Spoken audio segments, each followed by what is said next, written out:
It's a city in New Jersey and a fun monk tune.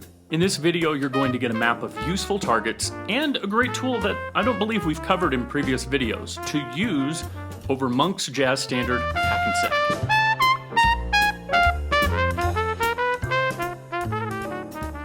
Hi, my name is Jason Klobnak and I'm a jazz trumpeter from Denver, Colorado that helps musicians find a better way to improvise. If you're looking for a quick jazz improv tip that will help your soloing, then you've come to the right place. You may do this too, but I was listening to a playlist recently and had one of those moments of, whoa, wait a second, this tune is familiar and the arrangement is killing. Who is this and what is that song? Well, one of those moments happened to me this past week. It was a version of Monk's Hackensack that was performed by none other than Wynton Marsalis that I hadn't heard before. Then I realized, I don't think I've ever learned Hackensack. As I've said in other videos, now's the time to do it. If you're ready, let's map it out. If you're not quite sure what that means, be sure to stick around for the rest of the video and check out some of the previous masterclasses where we've mapped out other standards. This song doesn't need a lot of explanation with what's going on harmonically. There's no major surprises in the chord changes. The song is in F, and like a blues, it goes up a fourth to a dominant chord to this B flat 7. This obviously introduces an accidental outside of the key area by adding the A flat, which is the flat 7 of B flat 7. Then a 2-5-1 to G minor, which is the 2 chord in the key of F. Normally, you would see this as a minor 2-5-1, and I'll probably end up doing that when it comes to soloing over it. But this looks more like a major 2-5 that goes to a minor chord. It happens frequently in standards. And guess what? That G minor becomes the 2 chord in a longer form 2-5-1 in the original key here. A quick turnaround and back to the top for a repeat of that A section. The bridge goes to the 4 chord again in this B flat 7 with a passing diminished and back to F. Another 2-5-1 that looks like it's going to the key of G, but now it's a G dominant chord. Interesting texture change that I'll highlight on the targets later on. The root movement then goes up a fourth to the C7, which is the 5 chord in the key of F. Then a quick 2-5 in the key of G flat to match the melody. This looks like a tritone substitution, and then back to another iteration of the A section. Here's my map of targets I'm intending to hit along the way. I'm going to look for paths between the targets that are in close proximity to each other. As I get more comfortable with the form and changes though, I will eventually venture out and include more options. Ultimately, the goal is to be comfortable enough with them that when I play with other musicians, I'm focused on musical communication with them and not the targets themselves. You will notice on the target map, the slashes will represent where I introduce tension to get to the next target.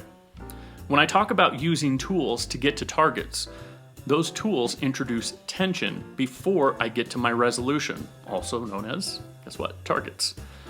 Like last week's video, I did write out one tool for you. This is one that I haven't talked about much in previous videos, but covered in my second book called Breaking the Monotony.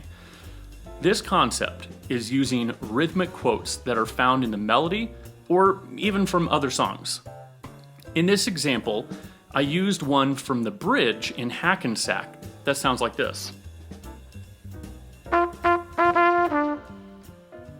I can use the melody verbatim if it fits the harmonic context, or I can change it up to something else as long as I'm still landing on my target. Monk always had such interesting rhythmic ideas and thought this was a great time to introduce you to this tool. I'll use some other tools in the play-along example, but wanted to give a specific look into one of the rhythmic tools for this video. If you'd like to check out more on that, as well as some other tools on how to use them to get to your targets, there are links below in the description that will help you out. So I'm going to play a chorus or two and then give you an opportunity to try it out on this video as well.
I hope you've enjoyed this video and that it has added value or benefit to your playing in some way.